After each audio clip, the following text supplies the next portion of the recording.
and welcome to the Just for Gamers video game podcast. Episode 97, #Skate 4. In this episode, we think about this year's hardware. JfG Ash is some sort of man-child. JfG Alex is the fanciest of chaps. We've been share-playing Hitman with great results. And finally, what is Ark Survival? So keep up with the support buddies. You know we love it.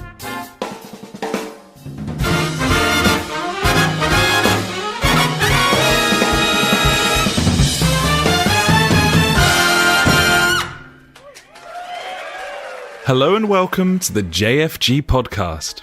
This is episode 97. My name is Alex and I'm joined as ever by my very good friend, my dear friend Ash. Hey buddy, how are you doing? Yeah buddy, as always, I'm good on a Wednesday. Yeah, indeed. Wow, I mean, I've had a busy week. I don't know about you. I mean, I've been doing lots of things, mainly in the bedroom.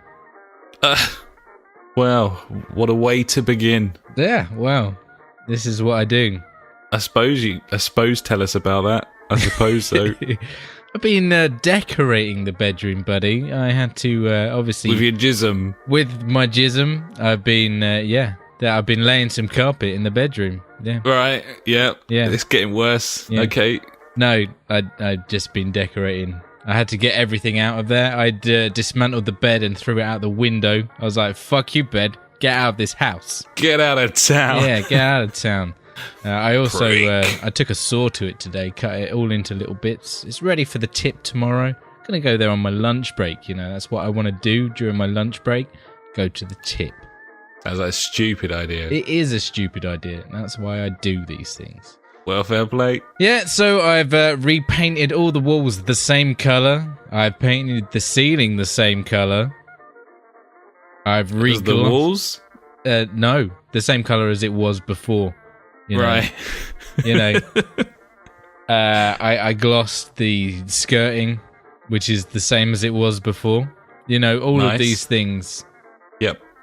Really important that I needed mildly soul destroying when all you're really doing is it was painting incredibly something the same colour. Yeah, I was like, where did I even get to? Who knew? I had to just put my hand on it, and I was like, yeah, that bit's wet. I've done that bit. Hand on the next bit. Gloss is a fucking bastard I hate as well. Gloss. Yeah, especially the cleaning up afterwards is just a fucking nightmare. Yeah, I'm going to stand here and wash this brush for 3 hours. Yeah. That's a good idea. I love that shit. Yeah. So, yeah. Been laying some carpet today, buddy. It looks really nice, actually. Like, our old carpet was fucking mean. It was the carpet that, it's the last room in the house that we needed to, redecorate. And because it was our room, we were like, fuck it, can't be asked. But we finally got round to it, you know, and the carpet was fucking horrible. The one that, it was brown. I mean, brown carpet, it's never a good idea. No, I wouldn't have thought so. I mean, looking at the brown carpet in this room that I'm in, I'm going to go ahead and agree. Is it quite thick and luxurious, or is it thin as fuck? It's very thin. Yeah, mine was as well. It's I was like, what's this? So yeah, laid some new carpet, got some extra thick underlay in there, it was like Cloud 9 or something. I was like, yeah, I want to be on fucking Cloud 9. Damn straight. Like it. Yeah, mate. So yeah, laid some carpet today. It was a good day. Physical day. Tiresome. I'm a bit sleepy now, I'm not going to lie. Well, that can happen, buddy, when you're being a real man. I'm a real man. Yeah, that's true. A real man. Luckily, I'm still a child because I also spent at least 4 hours this week looking at Xbox Ones, which is definitely something that a child would do. Be like, ooh. It's getting tentative in the old hardware aspect at the moment, isn't it, buddy? I know. There's much to talk about. We will discuss this in a bit, I think. I believe so, yeah. We've switched out the top 5 this week and we're going to have a good old chat about hardware because we've never done that before. Yeah, so, totally. We'll definitely do that. That'll go down well. I think so. I think it will go really well. informed decisions are going to be made, and yeah, yep. Totally. To add to like our debacle later, what we're going to be talking about, I've been playing some PC, buddy, which has been lovely. It's been loads of fun. And how is the old bastard? He's doing all right. He's not too bad. He's holding up. I mean, I didn't play anything demanding, which helps. You know. But bit of Minesweeper, was it, buddy? Yeah, bit of Minesweeper. Love that shit. Love bit of that Solitaire. shit. Yeah. Spider Solitaire, slightly more demanding. Yeah. Yep. Yeah, no, so like obviously we're talking about Xboxes and PCs later. So yeah, I was like, oh, I'll probably play some PC this week. Yeah. Yeah. No, he's not. That doesn't sound promising, but fair enough. Gibbons, buddy. What else have I done? Oh, if anyone's wondering why the podcast hasn't been up on YouTube recently, is because I've lost access to Premiere Pro at work and can't do my rendering there. I'm on the case. I'm having talks with IT. So yeah. Give me a week. I'll get it back up there, buddies. Don't you worry. Yeah, man. It'll be fine. It'll all be good. Gibbons. And finally, buddy, just one more thing. Next week, buddy, it's fucking birthday podcast week. As in actual Wednesday is birthday day. So it's shit the fucking bed. Podcast birthday day. Are you happy to do a podcast on your birthday, or have you got plans? I wouldn't be. It's a Wednesday, buddy. I'm busy. It's dedication, Holmes. It's dedication. Yeah, buddy. So, fucking birthday podcast next week. Send in your presents. Get them in. Yeah. Like party boy dick pics and just dick pics. He loves dick pics. Yeah, I'm a massive fan of dick pics. Yeah, buddy. He can't get enough. So that's true. So So yeah, buddy, that's pretty much my week. Obviously, I've been playing some games and shit and going to work. Nothing exciting. I mean, next week I will update you on the trip to the tip. And I feel like people are going to be on such tender hooks there. I think we're going to lose some bodies. As in, I think some people just aren't going to make it to next Sunday. And just hold it together, buddies. We can get there together. Indeed, buddy. So yeah, I have literally nothing else to talk about now. Maybe later. Who knows? Maybe. Nobody knows. No. So what have you been doing, buddy?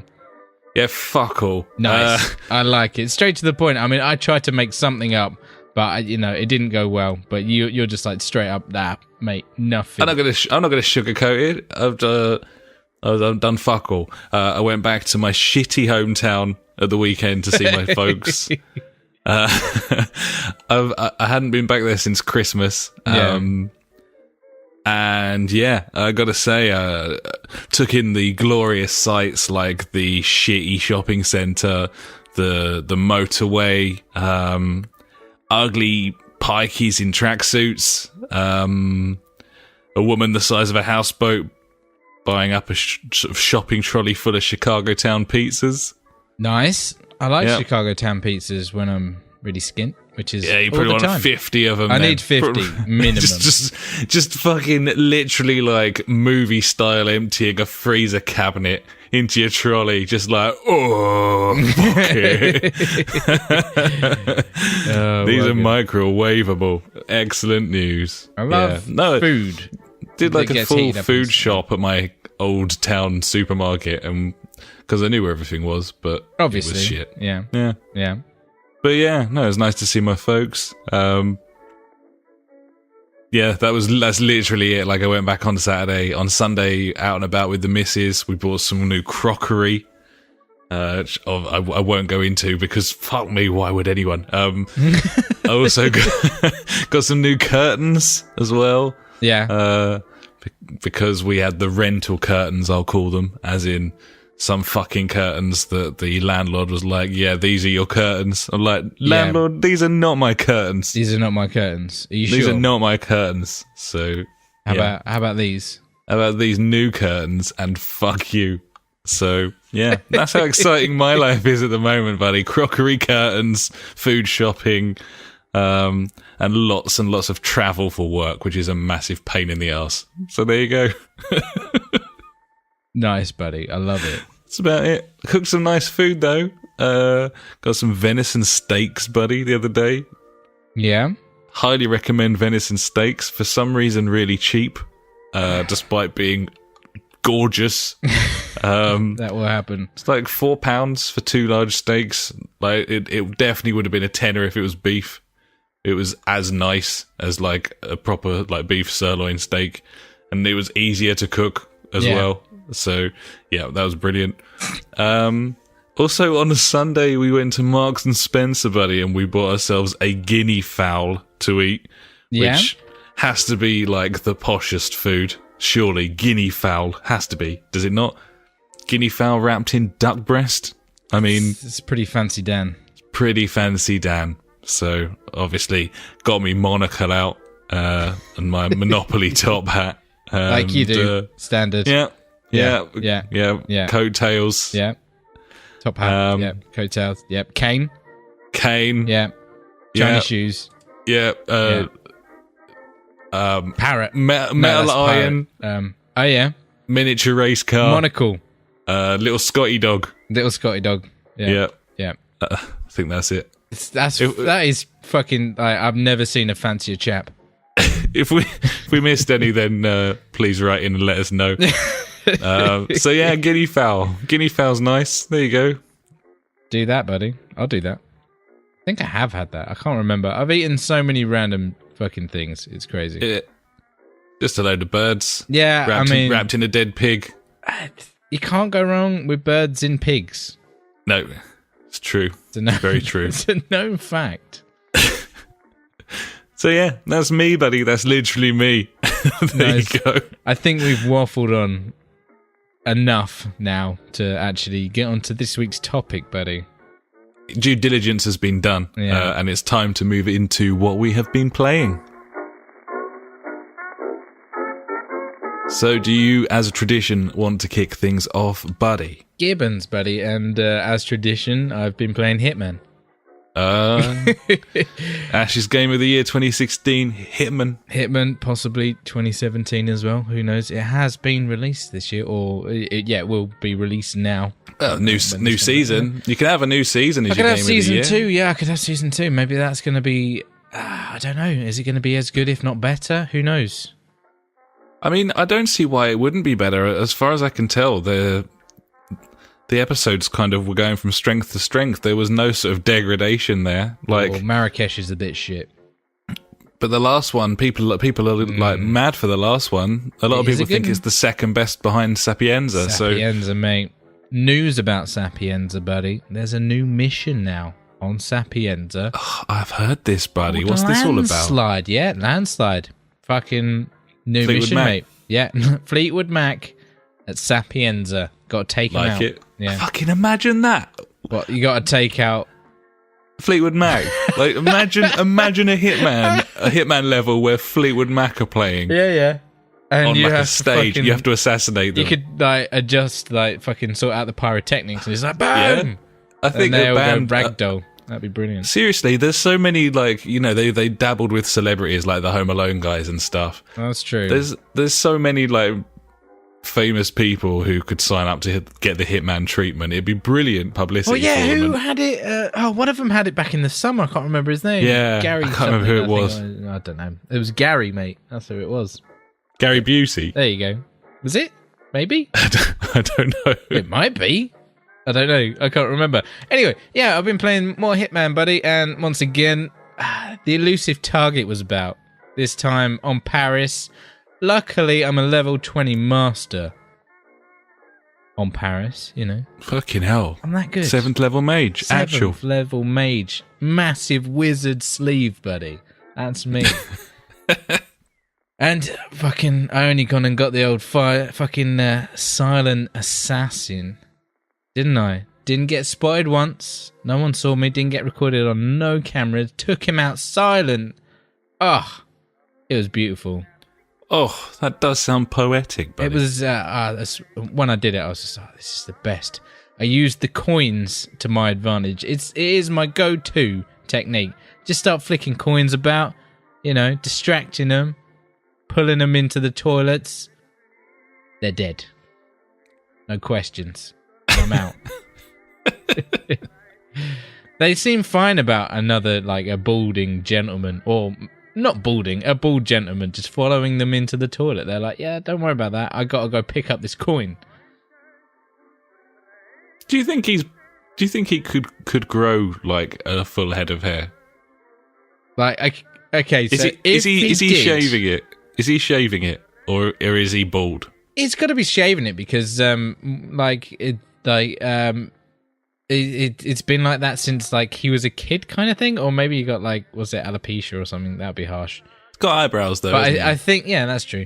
I think the whole thing was I don't know the backstory of it fully, but he was part of some, I don't know, undercover agency thing where they trained kids up and they were all shaved headed. I saw the film. Yeah, exactly. Yeah, Orphanage of Assassins. Yeah, exactly. So, and I guess they shaved their head, so he stuck with it.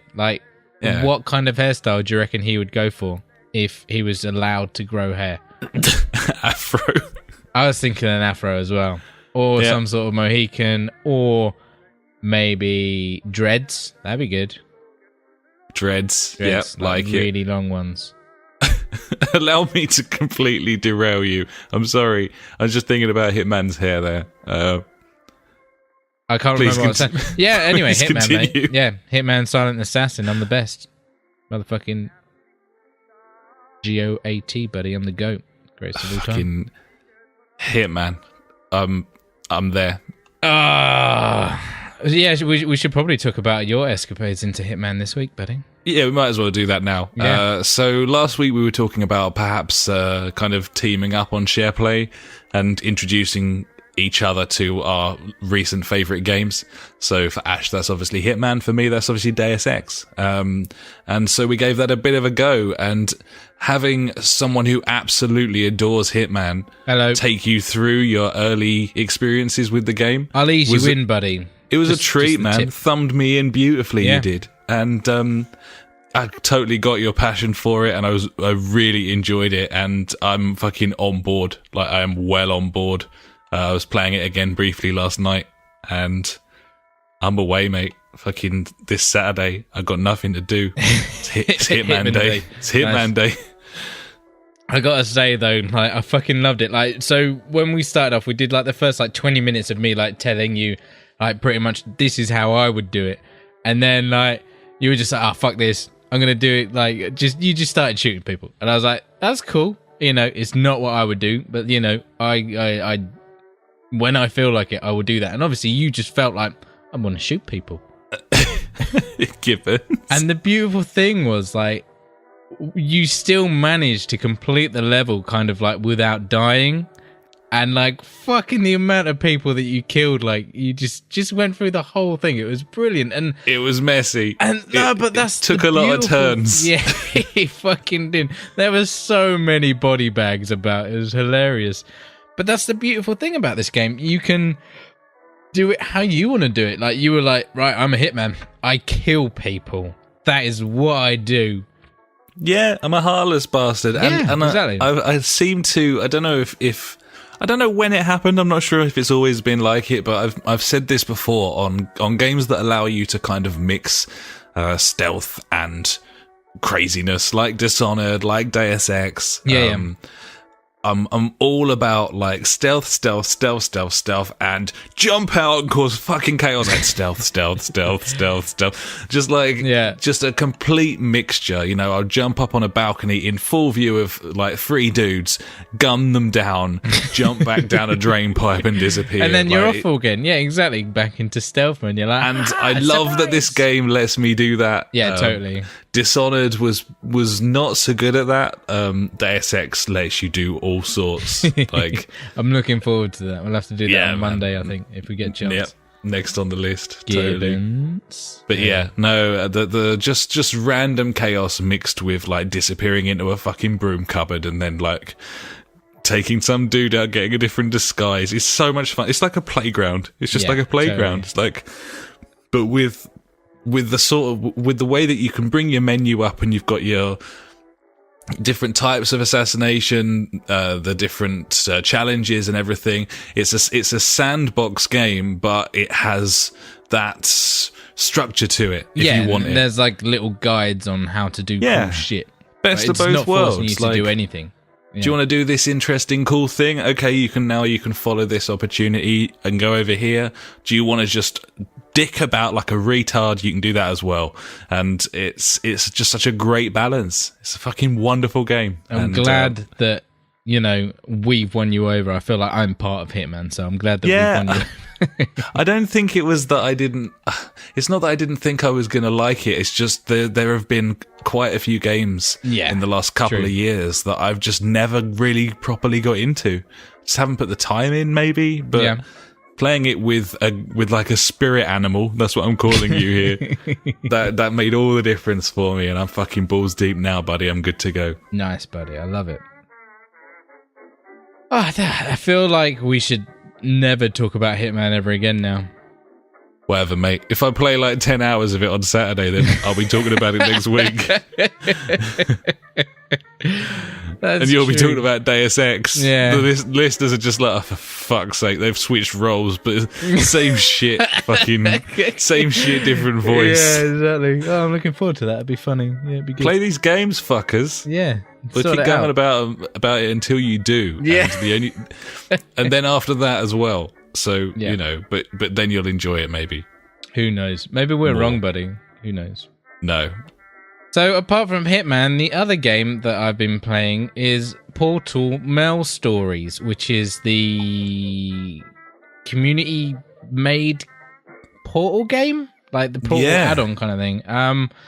So, I kind of got onto this because over the past couple of weeks, like some of the prisoners at work have been like, so I actually play a lot of games. I'm like, obviously I play way too many games, and they're like, well, we've got Xbox 360s, that's all they can get, because you can obviously get them without Wi-Fi on, and they're allowed them. This is the thing. And they were asking me about like what are the best games to get on 360, and I said you need to get the orange box because it's fucking amazing. And then I was telling them all about Half-Life 2 and like the episodes afterwards as well, and then I was like, oh yeah, there's a game called Portal on it, blah blah blah. Long story short, I started thinking about Portal again, and I was like, oh, I haven't got my 360 with Portal 2 anymore, and I was like, hey, wait, I've got that on Steam. And then I was like, oh, wait, there's the other version of it, the community-based one. I was like, I never finished that. So, yeah, I played about 3 hours of this. And, yeah, it's really hard. It hurts my brain. I got into it. Like, at first, I was like, oh, trying to remember how to play Portal. It was a struggle. I'm not going to lie. But once I kind of got into the mind frame of like, all right, I need to like jump off here at maximum velocity to throw me like all the way over to that side of the room kind of thing, I was like, this is amazing. I love Portal. There needs to be a new Portal game. It's been ages since I've played Portal as well, and I'd imagine whatever like test chambers I did as a starting point, you'd be like, fuck me, this is crazy hard kind of thing. Seriously. Until you get back into the groove. And certainly in Portal 2, as they started introducing the different pastes and stuff, then I remember it getting pretty complex, even having played 10 hours of the fucking thing. So in this, like, you start elevating your way up from wherever you are in some basement. And I've managed to get up to a level where it's starting to look like the actual test chambers now. Which is cool, because before it was all like rustic. That rustic environment in Portal 2, kind of like that. Yeah.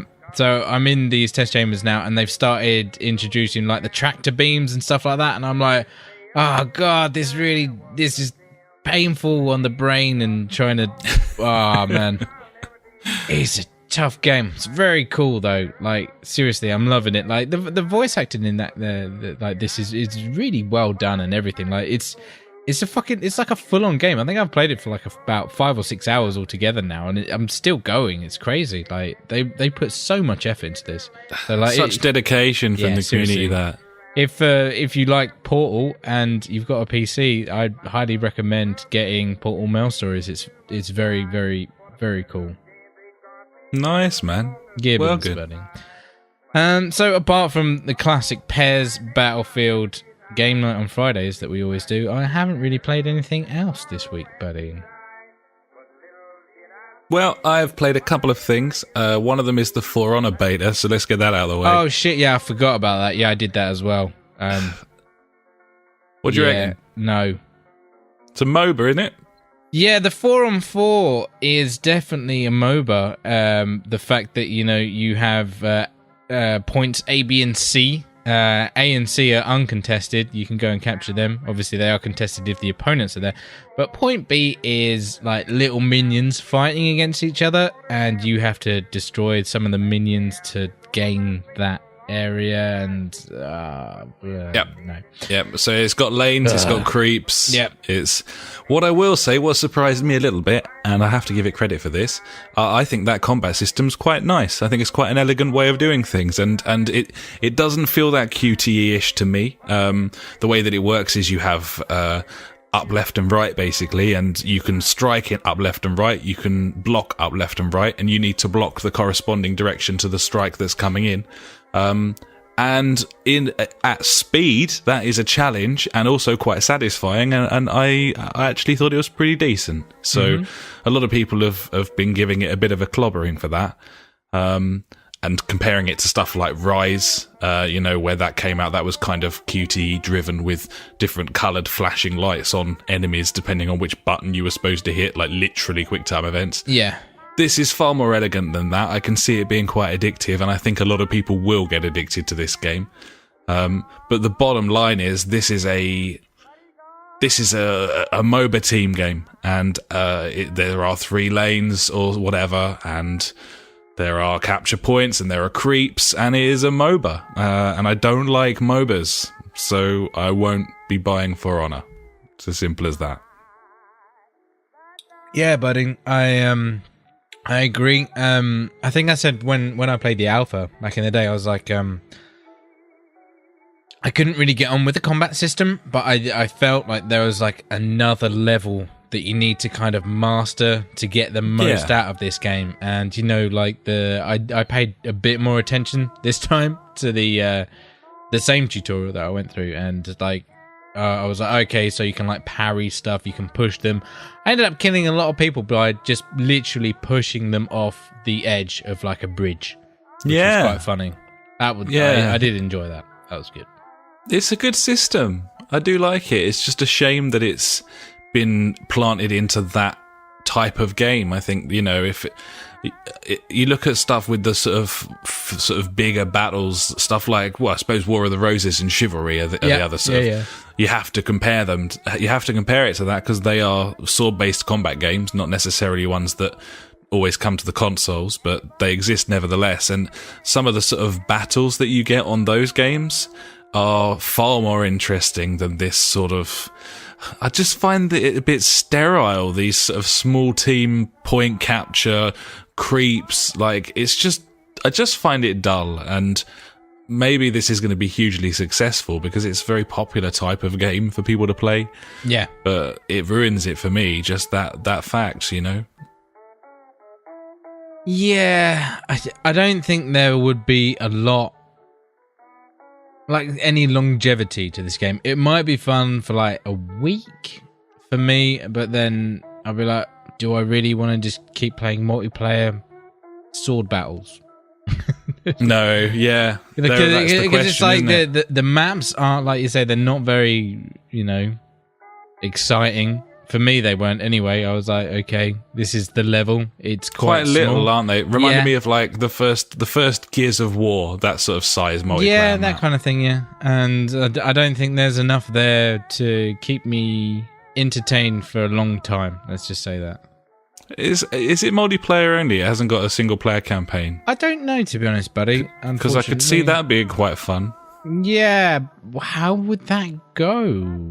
It'd have to be a full-blown story.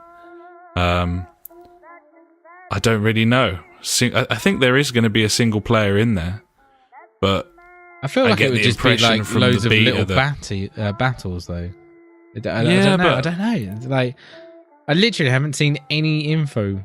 Not that I remember ages ago hearing that there was going to be like a full co-op campaign.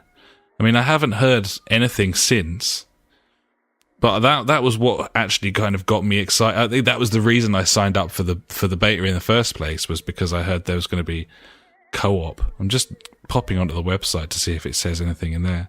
Okay, buddy. Playable as single player and 2-player co-op. The Forerunner story mode is an immersive tale of larger-than-life warriors plunged into one of the bloodiest wars between knights, Vikings, and samurai in recent history. Oh. So yeah, there you go. I don't know how long that'll be, or whether it'd be... I mean, I think I've seen enough of the combat system that I would be interested in playing through that with you, for probably not for full price, but certainly for, a knockdown price. So, yeah. But it depends if it's, there's been a lot of games, multiplayer-centric games come out recently that claim to have single-player campaigns that tend to be a sort of bolt-on sort of 6 to 10 hours sort of thing. I'm thinking Battlefield is a good example. Yeah. But worth keeping an eye on that when it finally comes out and we hear some more stuff about the story. How long it is. Yeah, I'm just watching a video of it. I don't know what it entails, but looks like little bits of things to do while having some battles. But yeah, it looks like larger levels than just small things. So yeah, might be worth a look. Yeah, it'd be interesting when they bring out some, or when we actually look at some details of that, and we'll let everyone know, I think. Gibbon. Yeah, buddy. Sweet. Well, other than that, I've very, very briefly dipped into Titan Souls, which was one of last month's PS Plus. Well, this month, I suppose. No, last month. Yeah, last month. Just working out dates in my head, and it is now February. Yes, it is. Gibbons? Yeah, Titan Souls, which is a sort of top-down, old-school boss battle game, basically. And I quite like this. It's kind of got the sort of art style of, I don't know, Fez, maybe. But it's kind of got a bit of a shmup thing going on in terms of the battles are very... is really like old style arcade game boss battles, like a big blob that every time you hit it, it breaks into more blobs and stuff. Quite clever battles. I've played like 2 or 3 of them now.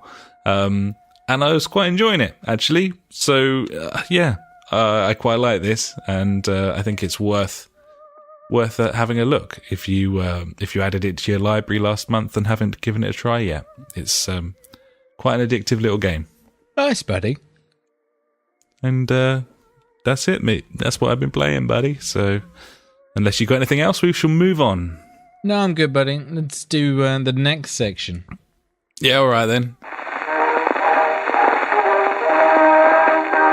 And now it's time for the news.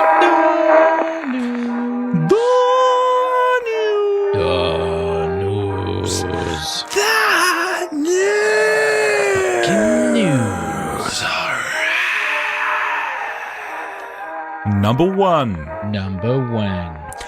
one, buddy. Very exciting news indeed. Codemasters have announced Dirt 4. Dirt 4 has been announced. Wheeltown. This is Dirt 4, and I'm hoping it's going to be better than Showdown, which was a fun arcade game without much depth. I think that. Dirt Rally has... Yeah, did you get that with your graphics card? I think so. I played about 10 hours of that game, stupidly. Yeah, it was fun. Yeah, but I wouldn't buy it. It missed the rally elements of Dirt games. Yeah, it was very arcading. But since then, we've had hardcore simulation Dirt Rally, and you would hope that they may be able to strike a balance there now. So... obviously, Dirt Rally was a sort of souped-up PC game engine rather than a proper next-gen engine, whereas this one's going to be... Well, I've been watching some pre-alpha footage of this, and it looks lovely. Lovely. Other exciting things, several different online modes, as well as the sort of stage stuff with leaderboards that you've got on Dirt Rally, but also proper sort of Scudamatron dirt track racing with up to sort of 12 players and stuff. Yeah. Very cool. So, that's going to be good. And the other thing that kind of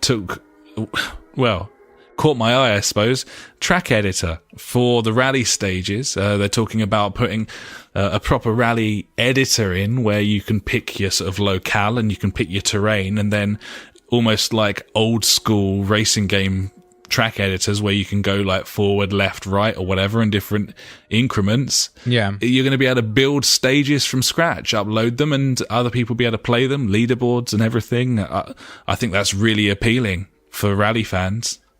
Gibbons, what do you reckon, man? Yeah, man. Like, totally, I'm on board with this. If it comes out and it's pretty decent, then yeah, we'll probably end up picking it up. I think so, especially with our wheels. Like, we're always more likely to buy racing games. Now we've got steering wheels, and exactly. This is, this could be a real winner coming out this year. There's lots of reasons to be cheerful if you're a racing game fan this year. I mean, some new footage of Gran Turismo Sport has emerged in the last couple of weeks, and that looks a lot better now. They've basically ripped up the rulebook and started again on that thing, and looks lovely now. Obviously, there's a new F1 game going to be coming out this year as well. But Dirt 4, I suppose, is the wild card because it's just been announced. It's not only is it only just been announced, but it's penciled in for June, so it's going to be. It's been announced in the winter and is coming out before E3. So that's quite a quick turnaround, and kind of the idea of what Codemasters are doing these days, isn't it? Yeah, totally. So there you go. Number 2. News from Square this week, buddy. Square is now going to publish Marvel games. They've announced a partnership with Marvel.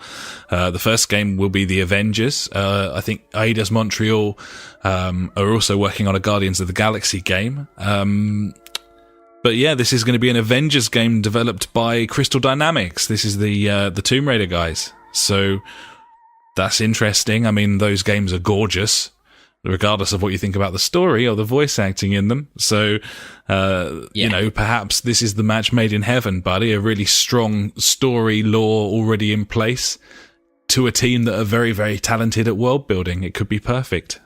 Do you think they're gonna have like the actual voices?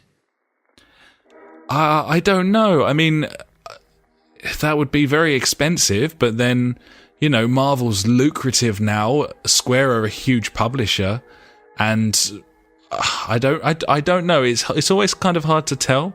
Yeah, I think they need them. I think they need them for it to be authentic. It's what will make it, that will make it that much more, that much better. I think, if you have that, continuity, which the Marvel Universe seems to do so well, just keeping everything the same. Think about the number of sort of movie tie-in games that have like poor mimics of voice actors and stuff. Like, terrible. It always ruins it. Always worse than like something not even tied to it. Yeah, totally. I don't know. I don't think they'd get away with that very easily because it's so beloved and so. Yeah, I don't know. It'll be interesting to keep an eye on anyway. But that's the plan anyway, which is a huge deal. And I've been kind of, to be honest, quite impressed with what Square have been up to of late. I think since a couple of E3s ago when they had an absolute shambles of a press conference. They did. They've been putting some good shit out, man. And obviously I'm maybe a little bit rose-tinted from Deus Ex, but very cool. So they've also said, on that note, that they are going to be focusing on these Marvel games and Tomb Raider and not Deus Ex. It's kind of emerged that Mankind Divided sold poorly, underwhelming sales, much less than they were hoping for. So basically the writing's on the wall there. Don't expect to see another big Deus Ex game anytime soon, which is a little unfortunate if you've just played through that and got to the end, which is very much the sort of ending that sets up for another game. And now you find out that there probably won't be one, or certainly not anytime soon. So that's a bit of a shame. Disappointing, because I love that game, and I'm sure you will too when we play it together. Well, I just did a quick Google. The Human Revolution came back in like 2011, so you're talking like 5-year gap between that and this. I can wait 5 years. Another 5 years. Yeah. Well, we might still be doing a podcast. Who knows? When Gibbons, that day buddy, comes, we'll be like, every chance. Deus Ex, yeah. Podcast, doing a podcast, or dead. Or dead. It's probably one of the two. They're the only options that we have. Yeah. Yep. Gibbon. Either way, swings and roundabout, buddy. I'm up for an Avengers game if it's a decent game. And I am disappointed there's no Deus Ex. So yeah, swings and roundabout. We will move on. Let's move on to this tasty little gem from our good friends at Nintendo, buddy. Big fans of Nintendo right now. What they're doing at the moment is just fucking. It's impressive stuff. Yeah, we'll just get into this. This is Nintendo, who, for some reason, decided to start talking about this. You would think that this would be the sort of thing that would be leaked from some publication who wanted to do them damage, wished ill on them, perhaps. But no, this is from Nintendo. The Switch battery. Obviously, this is a handheld console. Yeah. Lots of questions about battery life. It's now emerged after the original conference said like a 6-hour battery life, that they're actually quoting 3 hours of gameplay as the battery life for this system. That's impressive. Which is shit, frankly, on a system that is not hugely powerful and only operating at about half of the power that the processor inside it can actually manage. That's a bit shit. So anyway, now Nintendo are talking about replacements, replacement batteries. Just the same type or bigger? Yeah, and better? If your battery dies, I mean, we're talking about lithium-ion batteries here. They are notorious. I think it was Eurogamer, or it might have been Video Gamer. I can't remember where I read it now, but they quoted that over, like a 3-year period, you could lose up to 25% of the charge. Wow. Of that thing. That's so good. If you're talking about a 5-year life cycle, then basically the battery life could be halved in that 5-year life cycle, which would mean that you'd have an hour and a half of battery power before it died again, like from full charge, making it basically unusable as the device that it is intended to be. So, the question was asked, and Nintendo were oddly specific. They said that the battery cannot be replaced by the consumer, but it can be replaced if you send it to Nintendo, and Nintendo intend to operate a paid-for battery replacement service where you send your console to Nintendo and they replace the battery at a charge. I love being charged. Mainly too much. Money rather than battery life. The fact that Nintendo are laying out plans for a battery replacement service for their handheld device, is that not a bit of a fucking worry, buddy?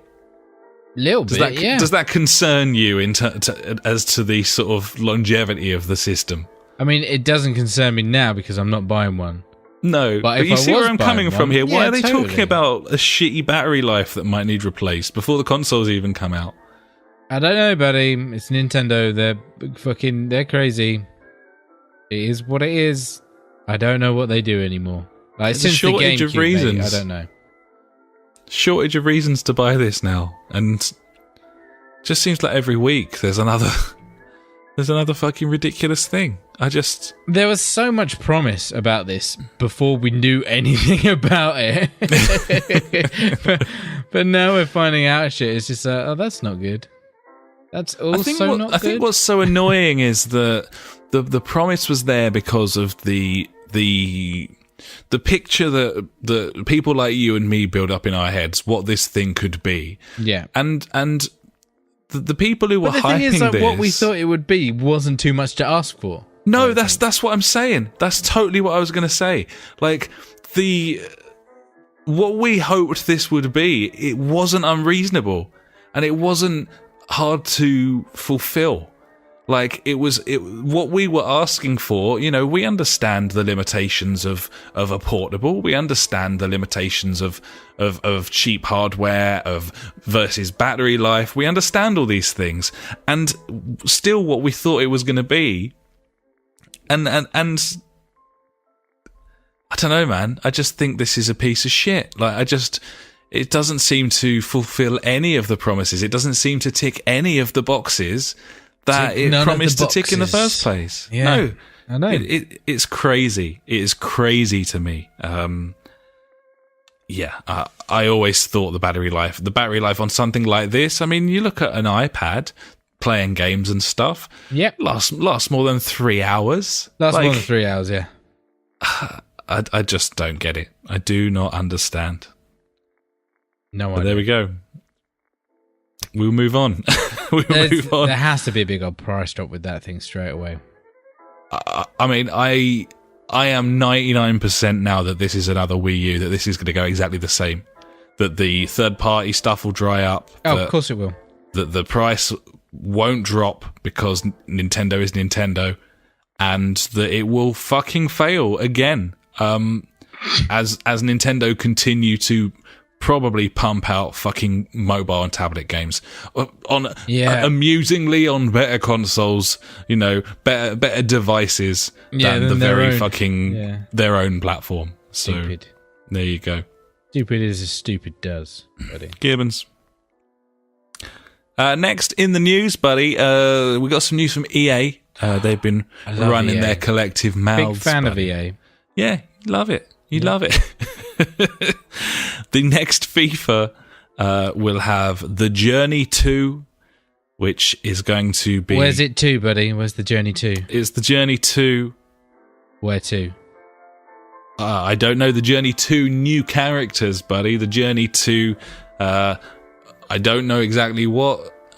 people seemed to like The Journey, didn't they? But they were a little bit upset that it was only a season, that it was a little bit short. So... It's The Journey to the film with The Rock. Yeah, Mysterious Island. That's the one. With so those annoying FIFA kids. comes with that film. Yep. Yeah. Yep. No. Second installation of FIFA's Journey mode. New characters, new story, very little detail on new additions and stuff, but... it did go down well, that game mode, and so they'd be crazy not to have it in there again. FIFA 17 was the best-selling console title of last year, and we're in a situation where people don't believe in PES. They have no reason to trust Konami, and so it doesn't matter. It doesn't matter which game's better. It just doesn't matter. No. It used to matter, buddy. It used to matter which game was best. Not anymore, because... But now it's down to licenses and clout and bells and whistles. And having Jose Mourinho on stage. And you got to ask the question, how much longer do Konami, bearing in mind everything we know about them, bother to put out this game? No matter how brilliant PES is. Yeah. How much longer do they fucking be asked to keep making a football game? Yeah, I don't know. It doesn't matter what they do. I don't know. I mean, that's going to be a worrying thing. You always have to have two people competing, because otherwise it becomes stale and shit. Yeah, and I feel like EA have also almost been like, yeah, we don't even need to compete. It doesn't matter if our game isn't as good. Yeah, apparently it doesn't matter. No, it doesn't, because we've got the licenses, buddy. Either way, FIFA's a good game, but it is not a great game, and it is certainly not as good as the other option. But there we go. And if it was, I would buy it, because I want to play the best football game. So there we go. Other news from EA, the next Battlefront is coming this year. It's coming out this holiday season. We're probably talking October, November. And it will have a single-player campaign. So... that's exciting. I don't know if that will center around the new films. I hope so. Am I going to be a Jedi, or am I not going to be a Jedi, buddy? I mean, as far as I know, the next Star Wars film is going to continue where the first reboot kind of it's going to be left off. So 8? It would make the most sense for it to be in that universe. And I wouldn't have a problem with that, because I thought that was a great film, Force Awakens. So exciting. And single player, man. I mean, they've got so much better dice They've really got their shit together. They now release games that are complete, that work properly. Holy Battlefront had lots of exciting things about it. It just didn't quite have all of the things it needed. Battlefield 1 is a fucking fantastic game, and it makes me very excited for the next Battlefront. I can't help it. I cannot help it, buddy. I love that shit. I still like the old Battlefront. It's cool. It's a great game. Apart it's a great from game. Only 2 people in a squad. That's dumb. The squads were shit, and it was bare bones in terms of content. Yes. You pick that game up now with the season passes and shit for like 40 quid or whatever. It's a lot of content there. Lots to get stuck into. Probably just buy Battlefield though, buddies. Probably buy Battlefield 1, yeah. What else? There's a new Need for Speed. It's coming out next Christmas-ish. Sometime actually between April this year and March next year. But the writing on the wall suggests either holiday season or early 2018. Yeah. They've given them an extra year's development. That went well last time. So Need for Speed reboot, which looked like it was going to be the prettiest game. So good. And then handling was awful. Story was awful. Fucking balls. FMV bullshit. And this is Ghost again making this. They've made the last 4, I think. And they've all been mediocre. I don't see any reason why that won't continue. Yeah. But I'd like it to change. I'd like a good Need for Speed game. It's been a while, man. Yeah. Underground 2, maybe? Last good one? Maybe. I mean, that's got to be 10 plus years old. Minimum. Easily. More than 10 years old. Jesus. Yeah. You had the first one of those on the original Xbox, so... Yeah. Jeez. Oh, my God. Gibbons. Rivals was alright, but it was just a bit mediocre. Most Wanted was alright, from what I remember. It wasn't too bad. Yeah. Need for Speed, eh? Still going. Apparently easy to forget. Wow. I mean, that's a franchise. Do you remember, like, they went through the, like, Need for Speed Shift and stuff like that? They tried to go all, like, simulation and shit with it. Yeah, it wasn't a bad game, Shift. It was okay. Not great. There have been some reasonable titles, but there hasn't been one that's really blown the doors off for a long time. No. Being like, fuck yeah, Need for Speed, let's go. Gibbon. Be better. Gibbon. Well, either way. So there you go, yeah. I think that's all of the exciting shit to come out from EA this week. Have you got any boring shit? Not really. No, I must have cut that. Fuck's sake. I love the boring shit. Well, I think Need for Speed's boring. Same dev. Probably boring true. game. Okay. So we move on to my final story, which this is very new news, as in the last hour. But breaking news. When you listen to this, it won't be quite as new. But anyway, this has just come out. Fucking hot off the press. Gibbon. This is the ZeniMax versus Oculus court case.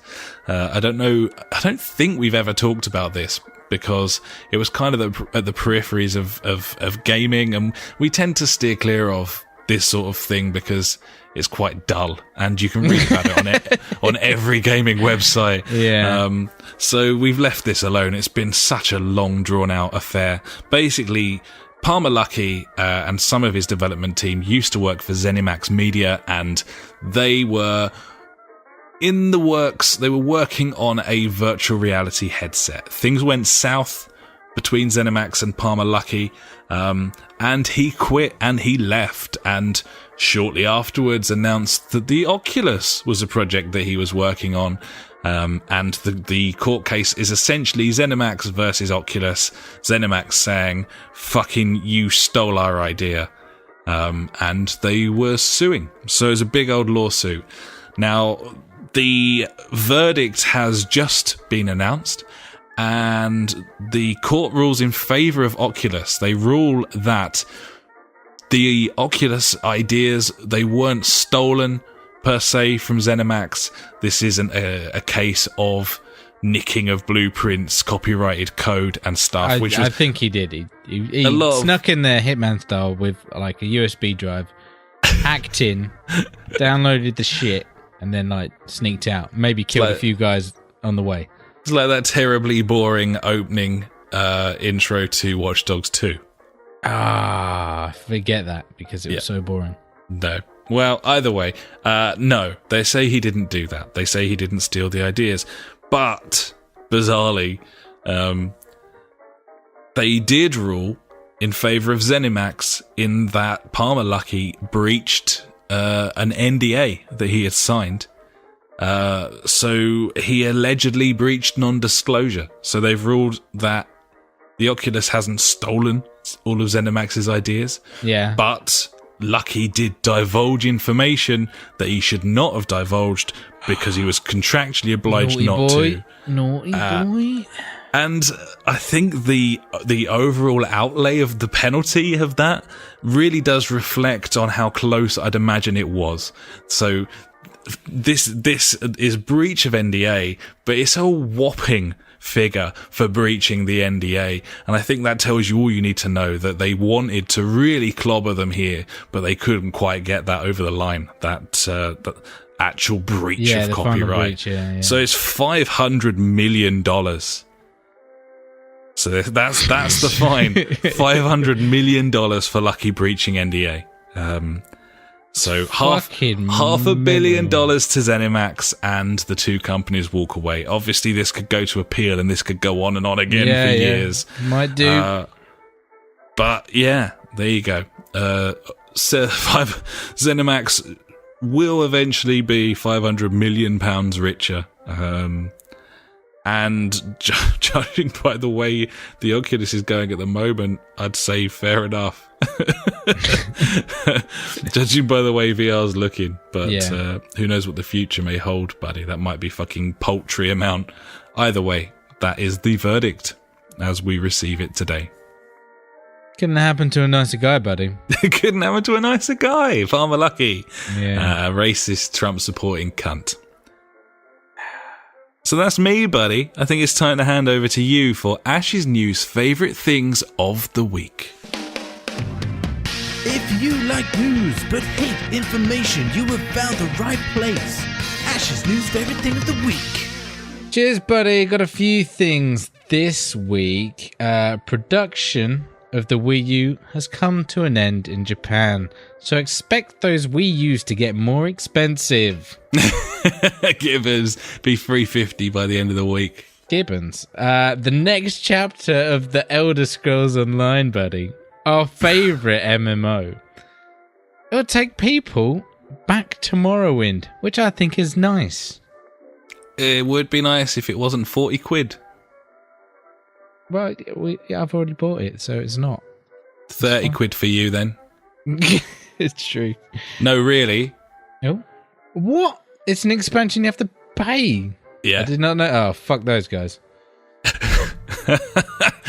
So it's they're using it like incredible. They're using it like a relaunch. So it's going to be, you can buy the Elder Scrolls Online with the Morrowind expansion for 40 quid. But if you want to upgrade from the current version, like Destiny did, cunts. £30. Talking about money and stuff going up, Xbox Live Gold subscriptions in Canada will increase by $10, buddy. Writing's on the wall for us there, buddy. I mean, we're not in Canada. No, but they're trialing it. They're trying it out. The Canadians, of course, or Canadians, I believe the term is. Yeah, Canadians. Well known for being very mild-mannered people. So they're trying it. They're trying it on the suckers before they try it on the cunts. That's what's going on. That's what's going on, buddy. They're trying it on the people who might be like, oh, okay then. Yeah, no. Worrying times. It's scary. On a lighter note, though, buddy, PETA, you know, PETA, the people that like about pets and stuff. Animal people. People, yeah. They want Warhammer characters to stop wearing furs. I mean, it's just it's just lovely that they have such an important cause to get behind. You know, I think if that says anything, it says that animal cruelty is on the downer across the world. If that's what they're going after got a pick now. on virtual cruelty to animals. There's not a lot of scientific testing going on if PETA are going after Warhammer. Let's put it that way. So yeah, buddy, watch out for your furs. If you've got any rare furs in your Warhammer, you might want to, sell them on some sort of black market. Maybe. Yep. Who knows? Yep. Yeah. Cut their horns off to prevent poachers. Yeah, cut their... that sort of thing. Yeah, keep an eye on your mounts, buddies. They might get fucking taken down. Yep. Just chuck red paint over them beforehand, buddies. Oh yeah, nice. Like then it. that can't. Yep. There you go. It's a good shout. Yeah. I've got one more, but I will save it for our discussion later, buddy. So for now, that is my news favourite things of the week done. Well, very tasty indeed, buddy. Thank you for that. And that is the end of the news. And now it's time for Fonz or Phoenix.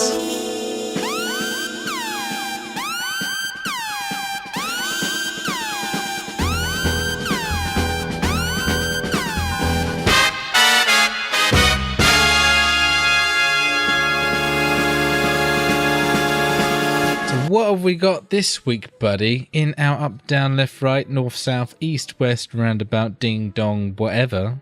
Fonz or Phoenix? Phoenix. Oh, this is a big Phoenix for me, buddy. Big old Phoenix, buddy. Big motherfucking Phoenix, buddy. Because earlier this week even, some chumbo over at EA was like, #Skate4. I'm like, hello. I like where this is going. What's all this, please? Yeah, I'd like some Skate 4. How about it? I've been asking for it for a while. They've probably heard me and several others going like, hey, where's Skate 4? Gibbons, buddy. Gibbons, I was with you there. What's happened, buddy? What's escalated? Well, the general gist is they are not presently making Skate 4. That's basically it. It was kind of a bit of a joke, the hashtag, based on the fact that all of EA's social media platforms are constantly bombarded with Skate 4 hashtags and have been for about 3 years. But yeah, no, they're not making it.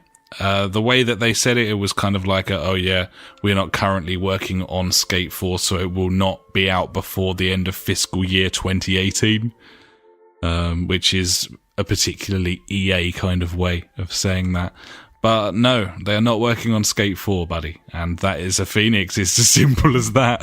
Yeah, like they should make that game. It would sell lots of monies, or it would make lots of monies. It would sell lots of copies. Do you think it would, though? Yes. It would sell at least. You think there's a market? You think there's a big 2 million. market for Skate 4? Bearing in mind when EA releases a AAA title these days, they want to sell 10 million copies of it. If they make it with like the stupidity factor of Skate 3, then it's going to be classic YouTube fodder once again. It's that thing of like, shit, Skate 3 was so funny on YouTube. That's how it's going to make loads of money. But for me, it would just be a fucking brilliant game because it would be Skate 4. Gibbons, well, I don't really know what the numbers are. I just know that I would like to have that game, and that is literally all the reason we need to put it in the Fonz or Phoenix as a Phoenix this week, buddy. So, so there it is. They're not working on it, and the way he said it was kind of we're not really working on it, but it was more of no, we're never working on this. So, bastards. Cunts. We'll keep hashtagging them, buddy. #Skate4, buddy. Gibbon. What was it? Can't remember. PMOFOS. PMOFOS. #Skate4. I've been putting that in every tweet we send out, so that'd be trending in no time, buddy. Gibbons. If anyone knew what it meant, though, buddy, that's the thing. Someone had actually used it on Twitter for something else. Piss? No, not for us. Not for Phil. PMOFOS. Yeah, I searched it. Hang on, I'm doing it again. P Mofo S, and what comes up? We got 3 JFG podcasts. Yeah, there we are. But then one tweet from Progetto Crazy Mofos. Oh, Mofos. Yeah. At PMofoS. It's their handle. Is Yep. I'll read it now. It might be rude. It's in Portuguese. I'm going to read it first and then translate it. Okay, please do. With Twitter Translate, which is, flawless. Has to be. Vamos compartilhar, vamos tentar de todos os modos, nos vamps conseguir #PMofoS. Hashtag Phil motherfucking Spencer. And the translation is allegedly, let's share. We will try in every way. Party hat, we can. Party hat. Yeah, buddy. #PMofoS. PMofoS, yeah. Yeah. Party hats. Unfortunately, they've put capital P, capital M, and then little ofo S. And of course, as you well know, and if you really want to honour the great man that is Phil motherfucking Spencer, then it's capital P, little mofo, capital S. Yeah. That's how it's done. There you go. Get stuck in. And now it's time for Out This Week. That's out this week. Yes. Are we there yet? Sure is, buddy. We've got PS Plus. Ooh. And we have a proper game on PS Plus. Actual proper game. What I would classify a retail game. A retail AAA, whatever you want to call it. Yeah. It is a game we have. Yes. But then we have a lot of games, and we cannot hold Sony accountable for the fact that we have it. But it is Little Big Planet 3. Oh, okay, cool. Which is an excellent choice for a PS Plus title, if you ask me. Definitely. Wasn't a great game, but good for PS Plus. It wasn't a great game in that it wasn't quite as polished as the previous couple of iterations, but it was still a good game. It was made by other people, wasn't it? Wasn't it like Sumo Digital or something that made it or something? I can't remember now. I can't remember exactly how it went. I still think that Media Molecule were involved, but it was kind of a group effort, I think, and it certainly felt less QA'd. Yeah, totally.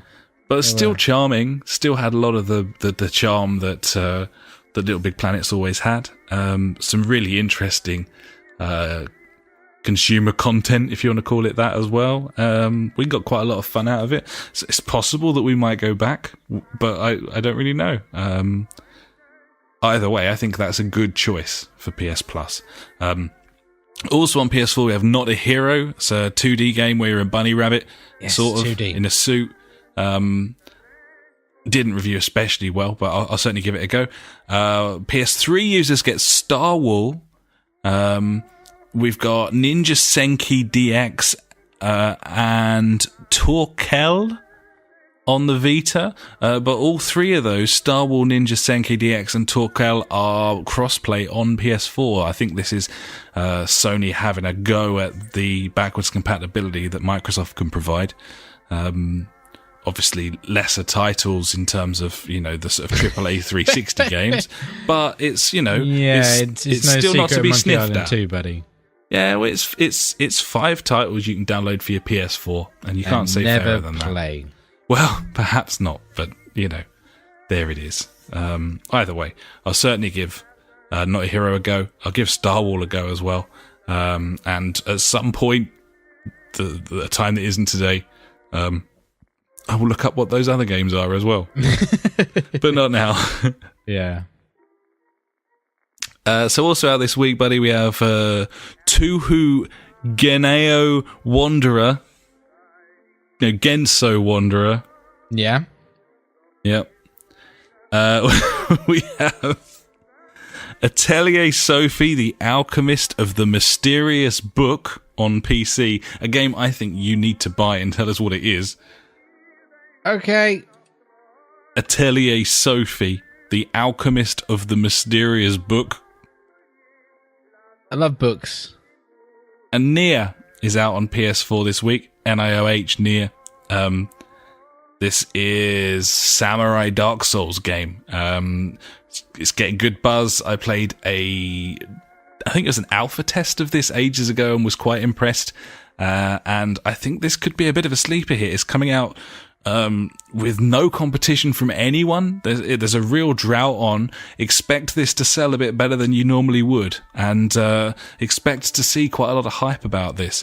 I think the only downside really in coming out this week is that there's going to be a hell of a lot of people talking about Wildlands with its planned betas over the next couple of weekends, which we will be playing, and yeah, we will. I'm sure a lot of other people will be as well. And we would have announced that or said something else about it, but it's kind of snuck up, hasn't it? It was a long time ago that we signed up for the beta, so. Yeah, I was furious today because everyone started getting codes for it. I was like, "Where's my fucking code? What the fuck, Ubisoft? Don't let me down now, you bastards!" Luckily, by the evening, we both had codes each, so that was okay. Gibbons, full-blown Gibbons.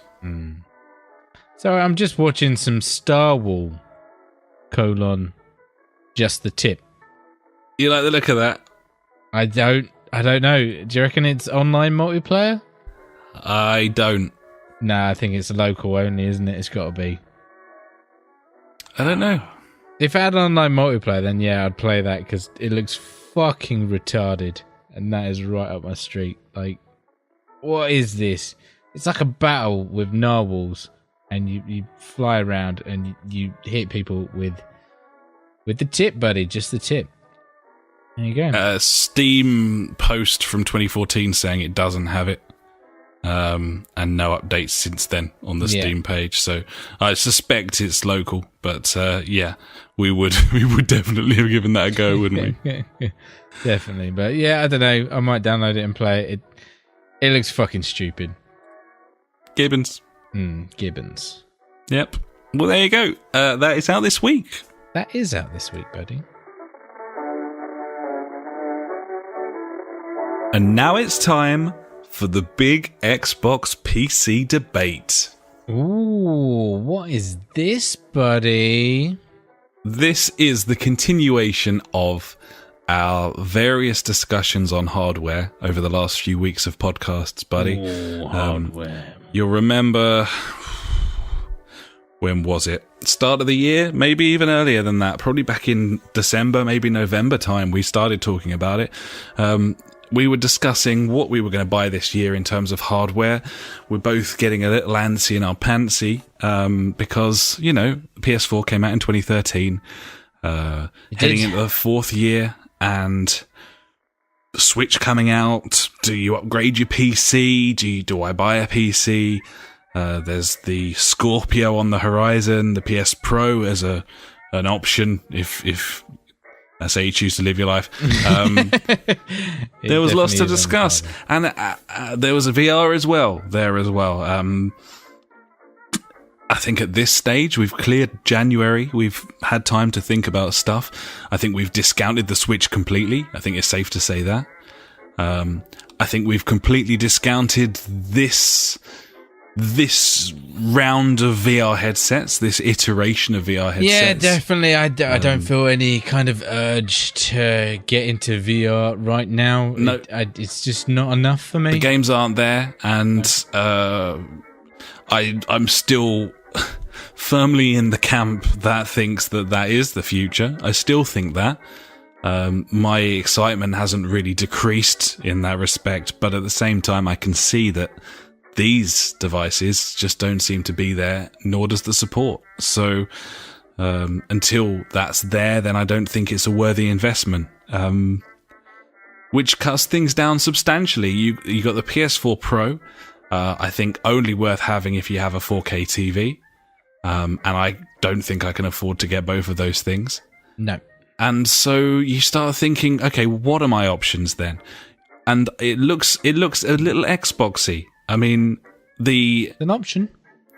You got the Slim out at the moment. You can pick that up. You can pick that up for about £250. You can go lower if you have a real good eye out.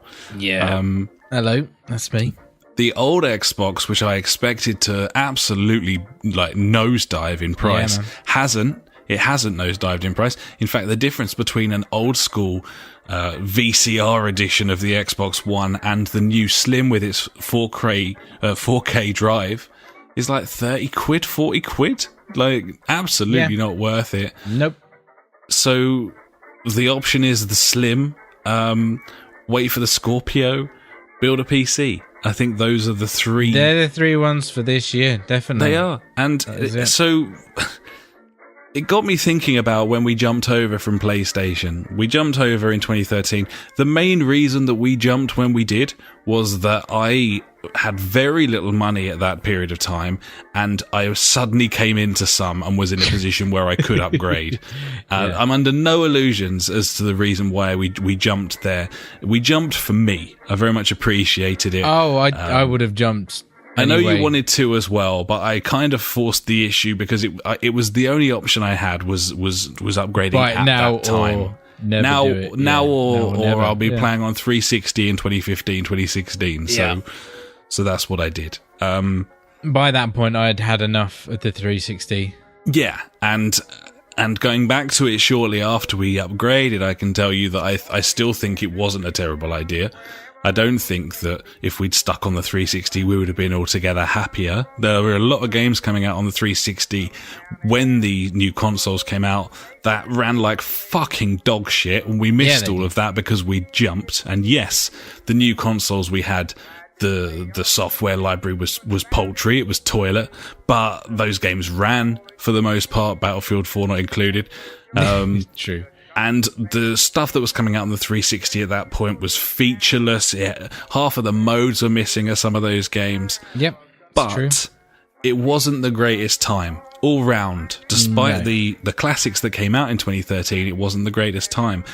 Could it be that 2017 could almost be like an anti-2013, where we're not looking forward, we're looking at the backwards compatibility of the Xbox One, and we relive a sort of glory where we can pick up this console, this Xbox One console, and absolutely have a ball and not worry about being at the forefront of graphics and being at the forefront of technology, but just have the opportunity to play some great old games at low prices on a game night. Is maybe that a good idea? It's definitely an option because, like you say, I don't plan on buying a 4K TV this year at any point. So, I mean, that kind of rules out the Scorpio in my eyes, you know. There's no reason to buy a console that can run 4K if I haven't got anything to run 4K on. No, it's true. So, you know, this was a big switch up between me, was like, do I buy an Xbox One or should I just wait for the Scorpio? Because obviously the Scorpio, if Microsoft stick to their word, you know, everything will run on everything from now on, kind of thing. So the Scorpio will still have backwards compatibility to the 360 games that are already backwards compatible. So I was like, okay, well, I could do that. And then, like you said, I could get a big VCR one, Xbox One or the Slim. And then, yeah, the cheapest I found the Slim, like from actual retailer, was £195. And I was like, that's not bad. I mean, it came with Minecraft, which isn't great because I already own it on like everything. Great. I could sell that, I guess, and make £5 on it. I don't know. Who cares? Maybe. I looked at pre-owned Xbox Ones, the big VHS ones, and, you know, I put a bid in on one on eBay. I'm not going to lie. I nearly bought one. I put a bid in for £125 with like £15 postage. That's like 140 quid. I was like, it came with a couple of games like Dead Rising and something else. I can't remember. Oh, what's the fucking stupid one? Sunset Overdrive. There you go. You knew which one it was. And unfortunately, like, Well, fortunately, he didn't. Yeah, like this was only like £5 cheaper than the buy it now price. I was like, buy it now or best over. I was like, oh, £5 cheaper. Go on, knock me a fiver off. Is that nah, mate? I'm like, why have buy it now or best offer then? Like £5, fuck's sake, come on. Not the best. Yeah. No. And then obviously, I'm like, yeah, okay. I'm going to buy an Xbox One. So I, like I said earlier, I trawled for a long time trying to find a decent price, but something was just holding me back, buddy. Like I even went on to like the Xbox.com, looked at all my games that I had, like the digital games and which games I could play, like which were backwards compatible. And Trials HD, buddy, you know, I could be playing my original Trials HD on my Xbox One S. That'd be fucking sweet. I'd love that. But great game. I can get EA access, and play a fucking shit ton of games on Which that. is a huge reason to get an Xbox. We've been saying it for a long time. But there's still something just holding me back. And that's kind of why I was like, I'm going to play some PC, see if I can get back into playing on the PC. And it felt good. It felt really good, actually. It felt really nice. I was like, yep. This feels comfortable. I could do this. Like, I could just buy a new graphics card. And here comes the bit where my news favorite thing of the week comes in. And that's that AMD have come out and said that their new Vega chip graphics cards are coming out in March. Which will bang the prices down on the other ones. Yeah. Or I just get the AMD one, like the latest one, and be like, fucking, this is going to be cool. Because obviously, like the top of the range one of that, like they did a video of it running. Obviously, this is going to be fucking expensive, whatever it is. It's going to go up against the, what's it, the 1080. The NVIDIA 1080. And that thing was running Doom on ultra settings at like 60 plus frames a second at 4K. I'm like, I could do with that. Yeah. And then again, I'd have to buy a 4K monitor. But that graphics card choice is an option that's available to you and not me. Yes, obviously. For me to go down that road, I'd probably need about $1,000, maybe more. Yeah. Which is substantial. It's a big investment, yeah. If I had $1,000, I'd use about 750 of it to buy a 4K television. And then I'd pick up an Xbox One Slim, I think is what I'd do. I mean, there are cons to the Xbox route that I can see. One of them is the sort of money we'd be paying out for subscription services. Yeah, I mean, you're talking £100. Xbox Live, EA Access, yeah. Yeah, £100 a year on subscriptions. For online gaming and EA Access. When it's you a lot of money. sum it up into a monthly subscription, though, same price of like Netflix. It's true. That's true. Yeah, it's not, it's not extortionate, but it is a substantial amount of money to be paying out, I suppose. Totally, yeah. In one lump sum or spread it out or whatever. Yeah, it is expensive. So that's something to think about. And then there's always the question, is this rose-tinted looking back on the past and glorifying old games?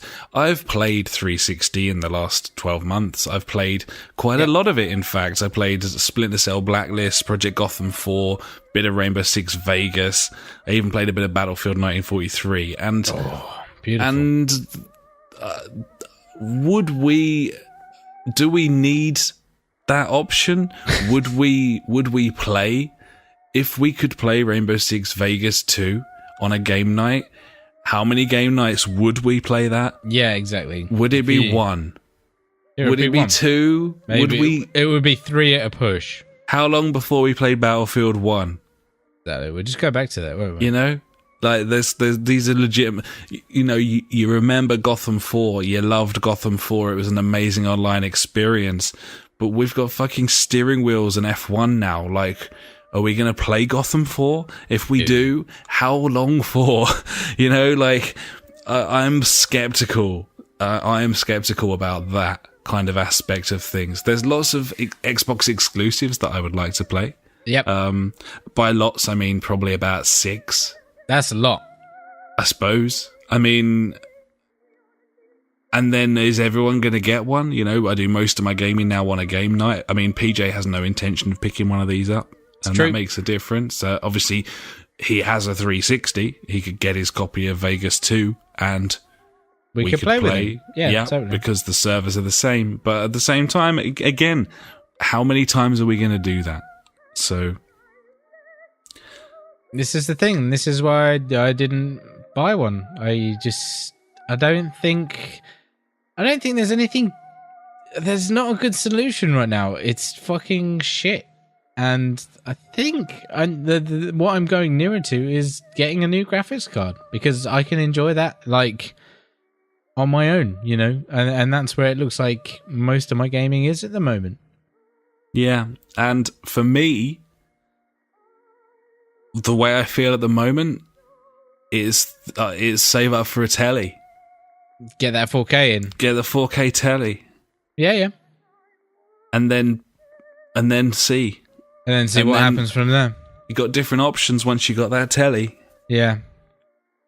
But it's a lot of money. And is it a waste to buy one in the next 12 months when you probably wait 2 years and it's half the price? Half the price, yeah, exactly. Yeah. Do you need a 4K TV in the next 6 months or whatever? I save up for a 4K telly in the next 8 months and buy one. I got nothing that will fucking run on it. And run at 4K, yeah. So it's fucking. This is not a good time to be a consumer. There's too many options and none of them fit, buddy. No, it's not the best. It's crazy.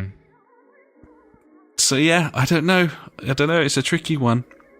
I'm going to wait and see what these new AMD graphics cards come out as and what they're like. See what the mid-range one is. I'm hoping it's going to be around about 250. Fingers crossed. Because the one that goes up to the up against the 1070, which is like the one underneath the beast. And there, if you can find a cheap one, you know, you're talking like 320. That's very cheap for one of them, or 320. And I feel like AMD are going to come out and undercut them as they always do. So 250 for something on a par for like a 1070, then I'll be like, yeah, okay, I could see myself buying one of them.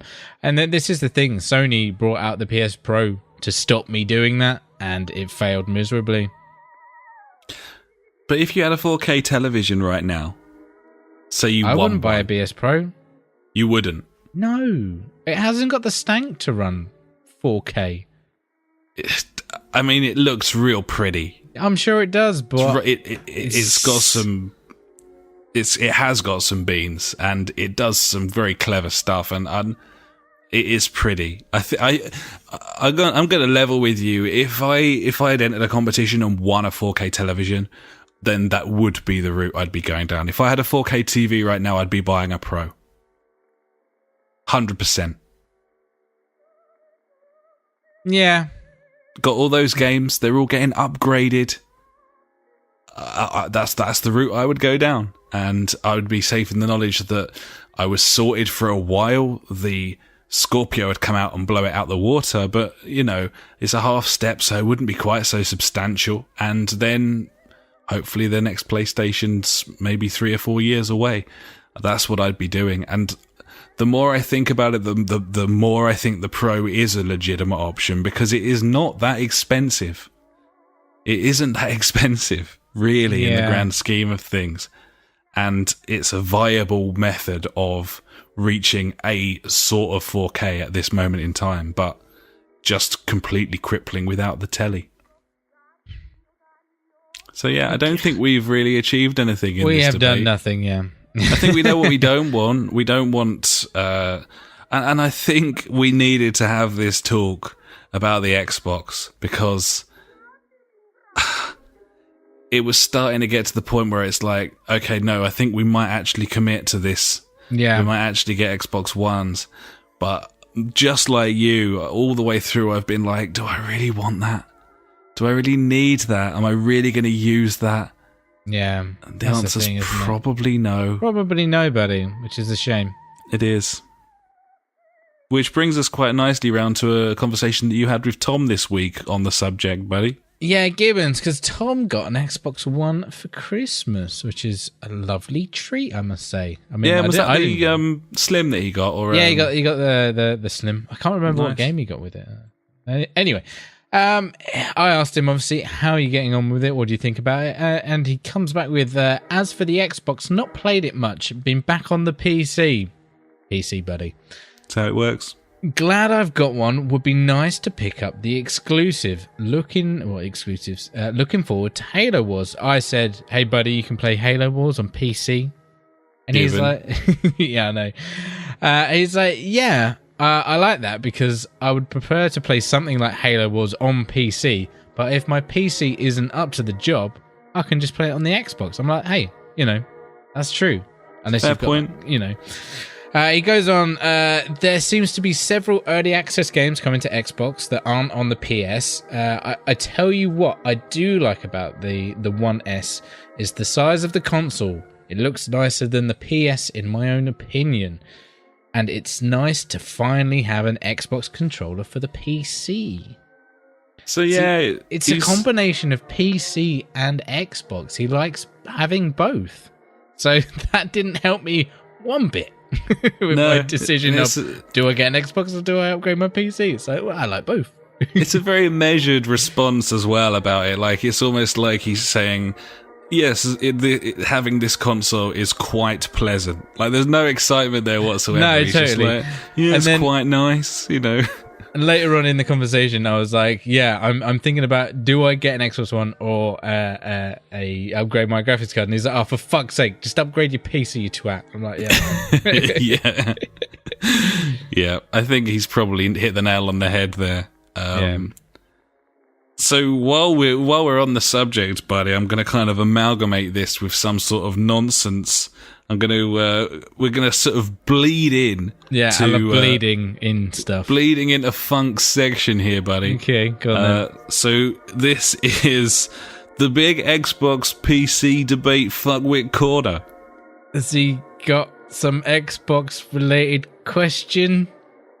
He sort of does, buddy. Funk's been following our boring discussions over the course of the last few fucking feels like millennia, and he says this week, how much is EA Access? How much is Xbox Live now?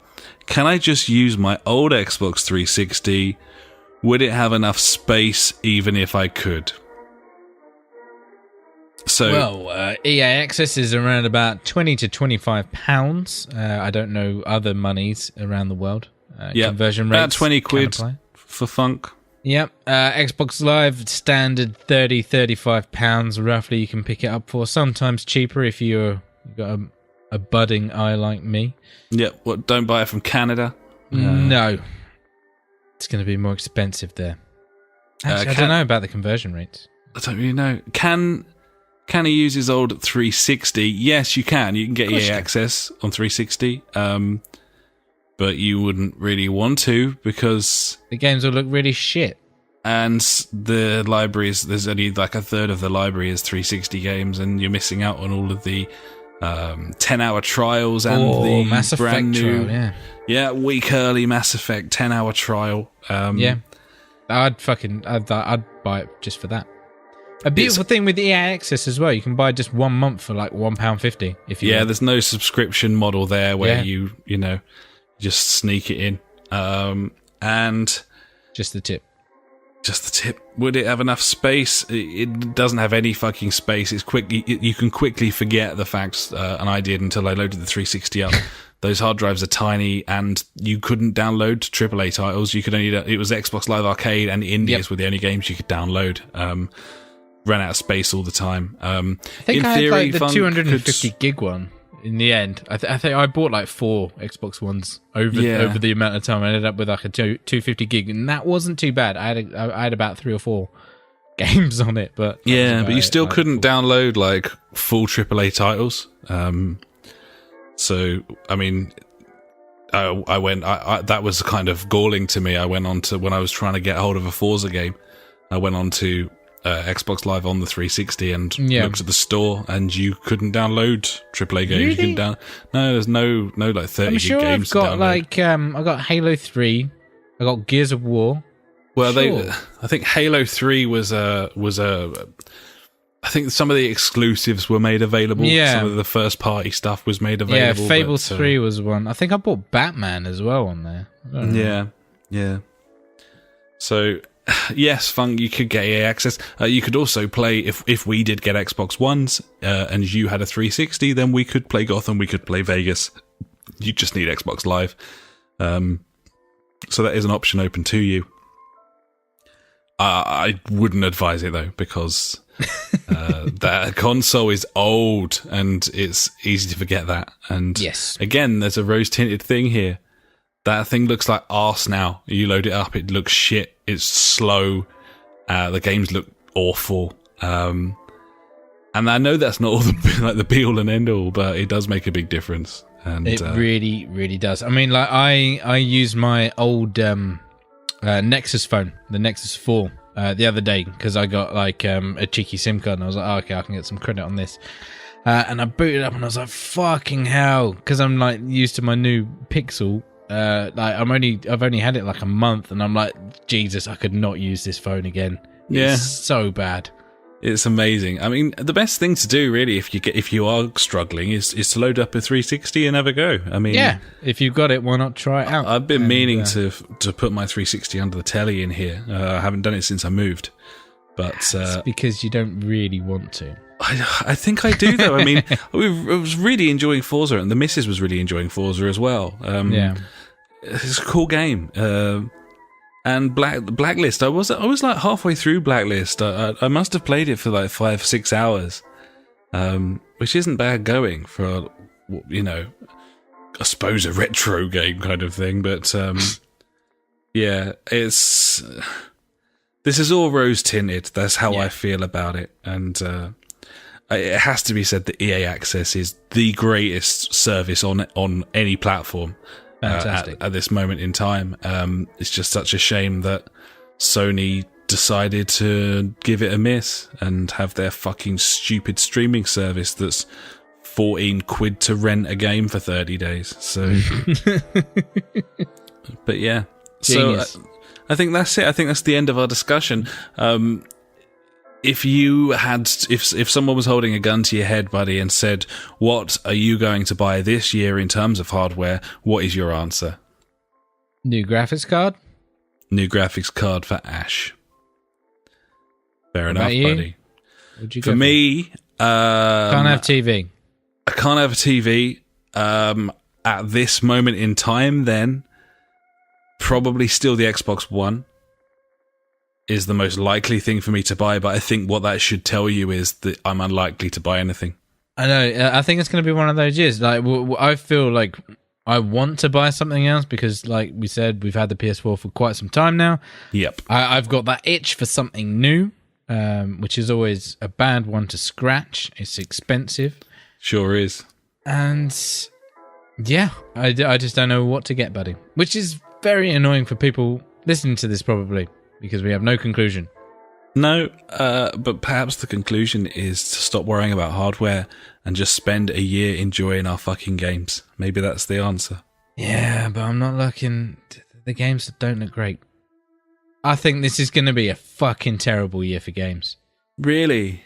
Apart from like 3 games this year, it's going to be balls. I disagree. I think that I think it's shaping up to be a bit special. But I don't think there's going to be like 20 amazing games. I don't think it's going to be like the sort of 28 out of 10 games sort of thing that we had from last year. But I think there's going to be like 5 titles that come out this year and smash it. I think Andromeda's going to be one of them. I think Red Dead's going to be another. Yeah. And I've got very high hopes for a few others like Prey, GT Sport. Yeah. And I think that they should be in their stride now with these consoles. They definitely should be after last year. But we shall see, I suppose, buddy. We shall see. Gibbons.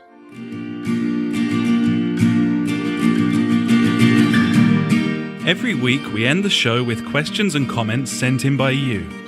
If you've got anything for us, just pop an email to the JfG Podcast at gmail.com or contact us on Facebook, Twitter, or at justforgamers.co.uk.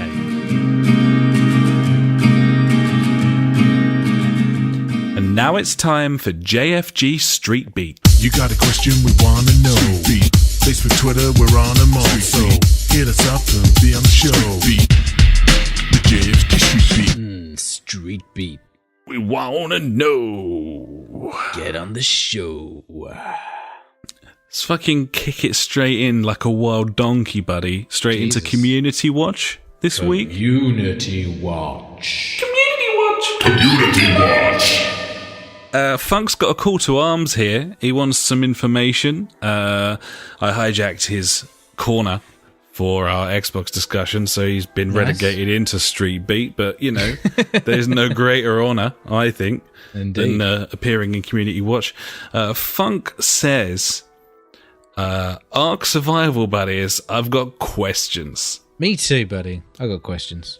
As you know, I refuse to watch videos, read reviews, or do any kind of research when it comes to games. I've got a couple of buddies who do a podcast, see? Hello. Seems a bit under the radar for me. Is there multiplayer? Leveling up? Is it sandbox?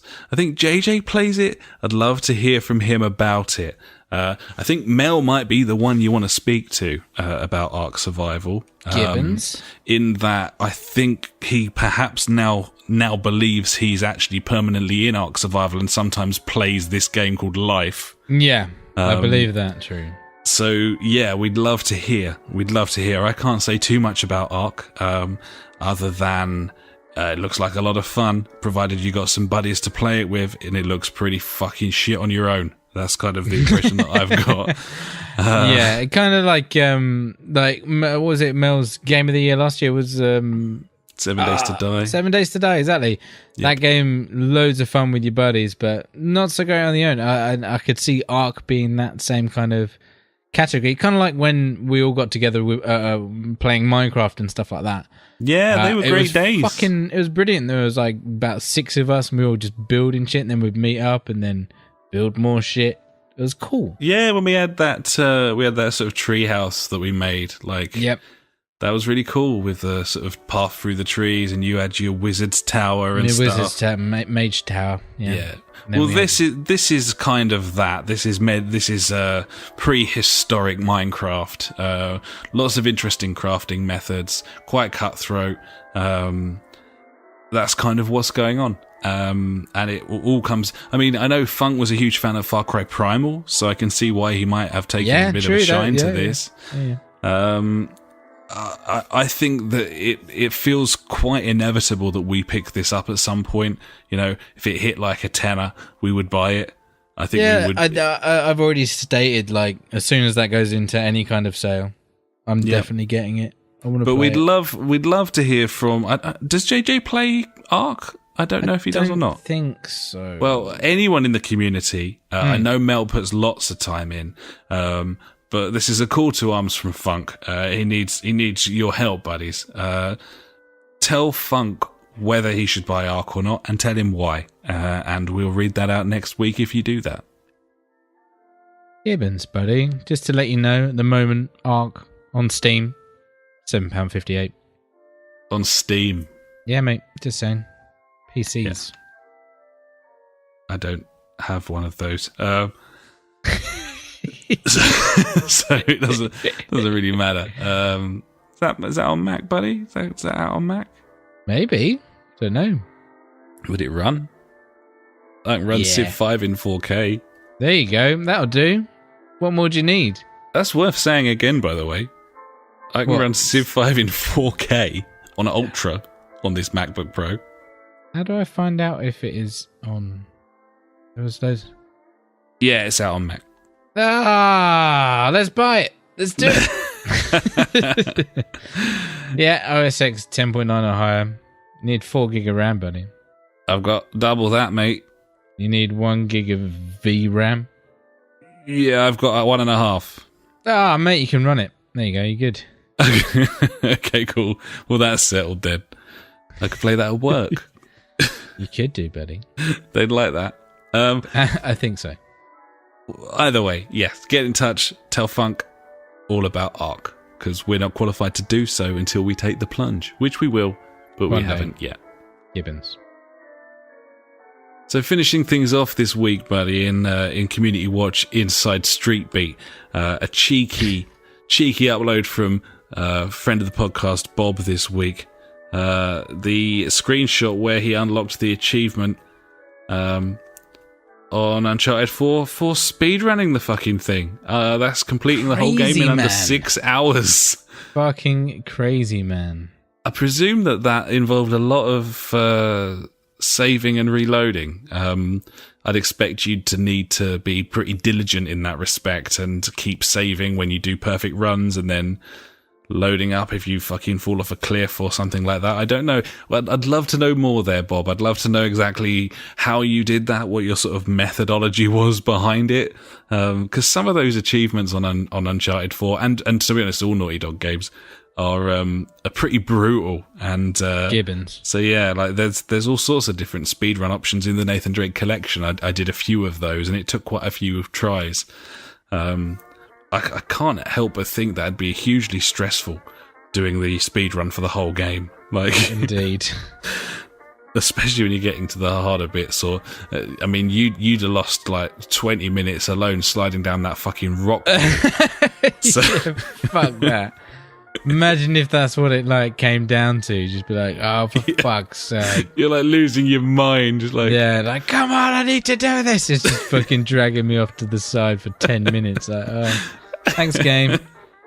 Fucking blew it for me, you cunt. not the best. Not the No. best. Well, either way, we'd love to hear what that entailed. And so, yeah, get in touch, Bob. Let us know.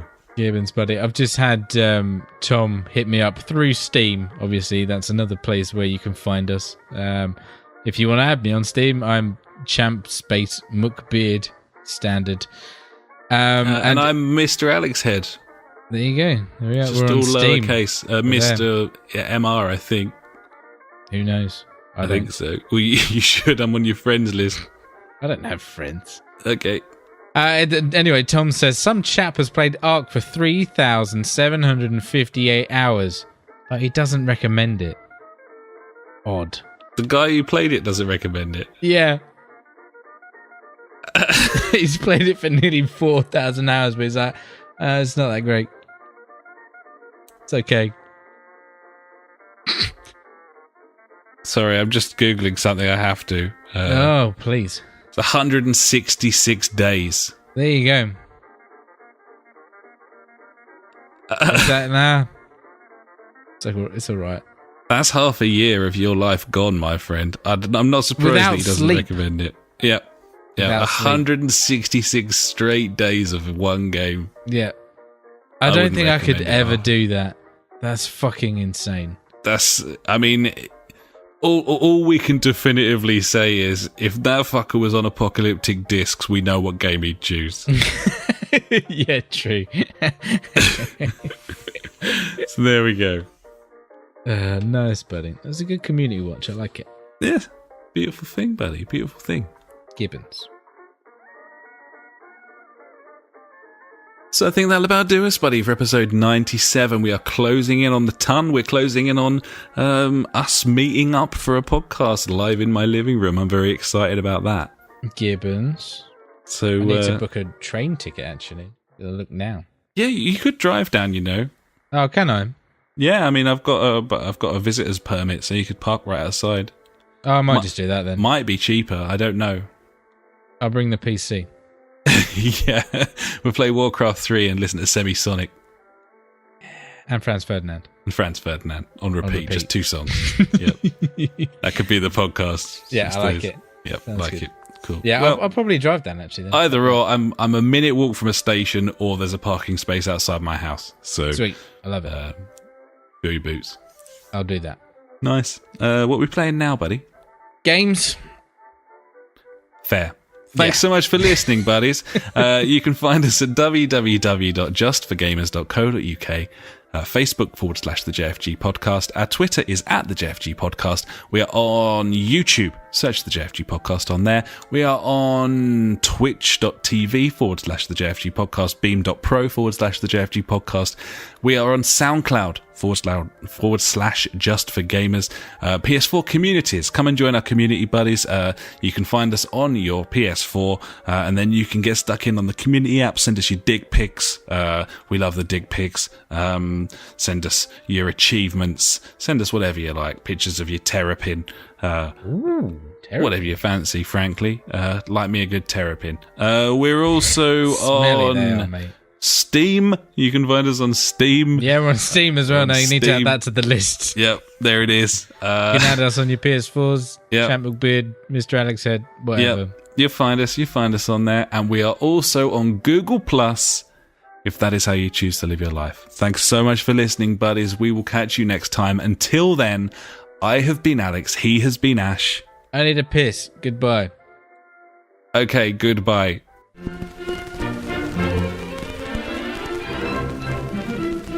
You've been listening to the JfG Podcast with Ash and me, Alex. To find out more, head to www.justforgamers.co.uk, Facebook /the JfG Podcast, or Twitter, where we are at the JfG Podcast. Episodes go live every Sunday, and if you could pop onto iTunes and write us a quick review, we would love every inch of you, even if you got old and fat. Thanks so much for listening, and we will catch you next time.